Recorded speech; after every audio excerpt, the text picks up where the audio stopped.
Hello everyone, welcome back to my blog to exploring Maharashtra Pune. हम औरंगाबाद से approximate 6 बजे के आसपास हम औरंगाबाद से गृहेश्वर ज्योतिर्लिंग के दर्शन के लिए निकल जाते हैं। और जाते वक्त रास्ते में एक दौलतगढ़ का फोर्ट पड़ता है, तो आई प्लान कि मैं आते वक्त ये फोर्ट भी कवर करूँगा। तो हम अप्रॉक्सीमेट 8 साढ़े 8 के आसपास हम ये गृहेश्वर ज्योतिर्लिंग पहुंच जाते हैं। वहां पहुंचने के बाद फिर हम आसपास जगह देखते हैं जहां पे हम फ्रेशन अप हो सके। तो वहां पर आई थिंक 50 रुपये लेके तो हमें फ्रेशन अप होने के लिए जगह मिल गई थी। तो वहां पे हमने अपने कपड़े वगैरह चेंज करके वहां से फिर हम गृहेश्वर ज्योतिर्लिंग के दर्शन के लिए निकल गए। वहां पर ज्योतिर्लिंग में लाइन लगते वक्त बहुत ज़्यादा भीड़ तो नहीं थी, बट अप्रॉक्सीमेट 1 घंटे के आसपास हमें लग गया था दर्शन करने में। सभी ज्योतिर्लिंगों की तरह गृहेश्वर ज्योतिर्लिंग के पीछे भी एक पुरानी कथा है। ऐसा कहा जाता है कि एक घृषा नामक महिला थी जो शिव की बहुत बड़ी भक्त थी, और वो रोज़ शिवलिंग बनाकर उनकी पूजा आराधना करती थी। और जो उसके पति थे, उसकी एक दूसरी पत्नी थी, तो उसकी दूसरी पत्नी ने उसके पुत्र को मार दिया था। तो घृषा ने फिर भी शिव की भक्ति नहीं छोड़ी, और उसकी भक्ति से प्रसन्न होकर शिव ने उसके पुत्र को पुनर्जीवित कर दिया और वहाँ पे गृहेश्वर नाम से प्रकट हो गए।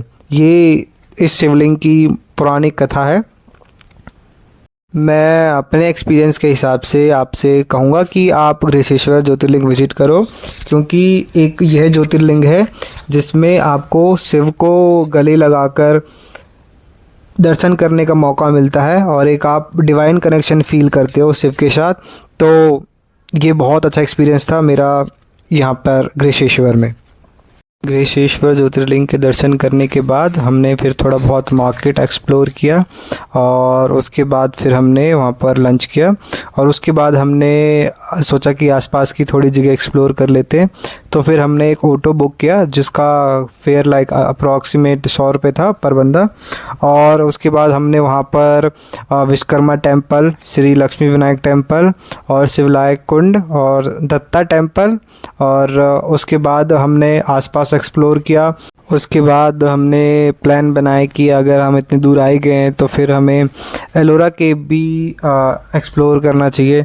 तो उसके बाद फिर हम एलोरा केव के लिए निकल गए थे।